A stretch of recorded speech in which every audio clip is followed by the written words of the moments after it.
I recently became aware of the impression that the temple conversations are sometimes difficult for people in a way that I didn't realize.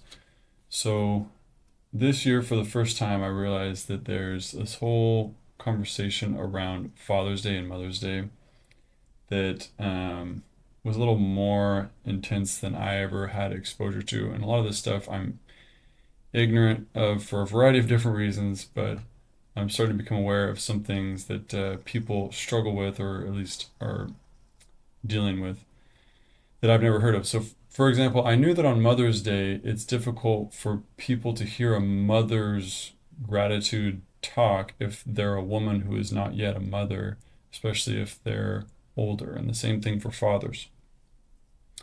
So I've heard that several times of like, oh yeah, you got to be careful. Make sure you include the non-mothers.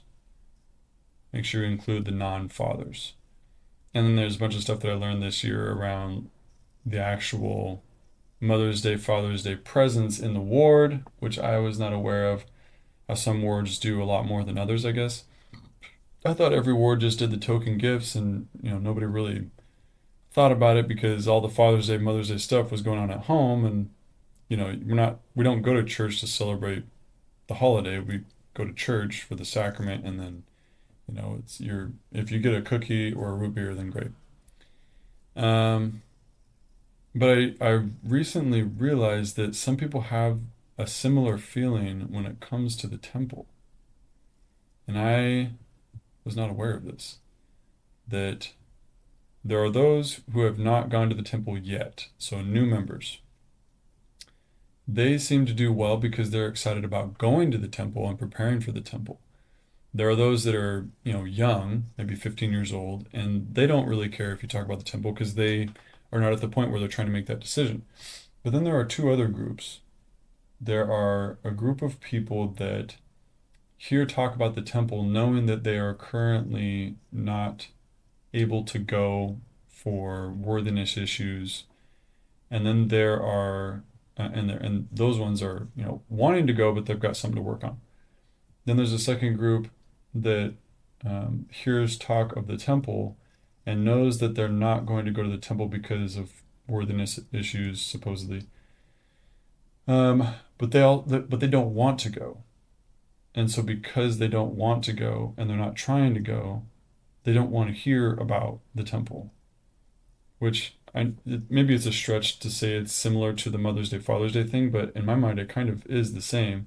Like you have, let's say, a single woman who's 40 years old, never been married, and the Mother's Day talks are really hard. Well, if you have somebody who's not interested in preparing for the temple, who could be eligible if they wanted to be, then they're not going to be interested in hearing about the temple conversations. And I just thought, I don't know, for some reason I never thought about that, and it was just very interesting to wrap my head around like an elders quorum discussion that's 40 minutes long about the temple or temple questions or temple preparedness, or we're going to go do temple work together as a quorum, whatever it is, and they're completely checked out because they're just not interested in going to the temple. And again, I'm pretty ignorant of that situation, unfortunately or unfortunately. But it just strikes me as super interesting in the sense of like how do you solve for that? Because you have Mother's Day talks given where they say, now even if you're not a mother, you're still a mother at heart, and we love you and you're important to us and you mother all the children around you. How would you do that for people who are not interested in going to the temple? Because it's like we're going to talk about the temple today and how awesome the temple is and how great it is and how that's the whole aim of the restored gospel is getting us prepared for a celestial life, which includes the training that's in the temple. Oh, and if you're not going to the temple right now, it's okay. if you're not if you're not interested in preparing for the temple right now, and it's okay. And if you don't like the temple, it's okay. Like that. It's not the same, obviously, but but it does feel like there could or maybe should be something said about the people who are just not there yet.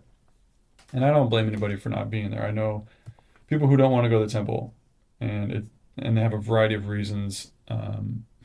Yeah, and so I don't blame people for not wanting to go to the temple. Um, it does feel odd to say, I don't want to be a part of the temple ever, but I want to keep coming to church. Because then, I don't know, you're basically, in my mind, you're just saying, yeah, I love the social club. I don't like the doctrine. So that part of it was kind of weird. But I would appreciate some help understanding how that's supposed to work. To be clear, I'm not advocating that we stop talking about the temples. We're going to teach the temples and advocate for temple work and go into the temple. That's not going to change. That's a major part of what we do. And but I don't know how to solve for the person who maybe needs some validation around why they're struggling with a temple or something. Um, I don't know. I'm still thinking about it. Then so the other group that I was talking about was people that are working on worthiness issues. So I've known people who are, for example, on my mission, there was a guy who lived with his fiance because his ex-wife didn't want to become an ex-wife. She refused divorce, and I don't know exactly the legalities of it. But anyways, so he was living with his fiance because he couldn't get divorced from his previous marriage, and he was still going to church, but he couldn't be a member because he's living outside and with a woman out that he's not married to. Um, and so he's can't go to the temple. So there's other people that can't.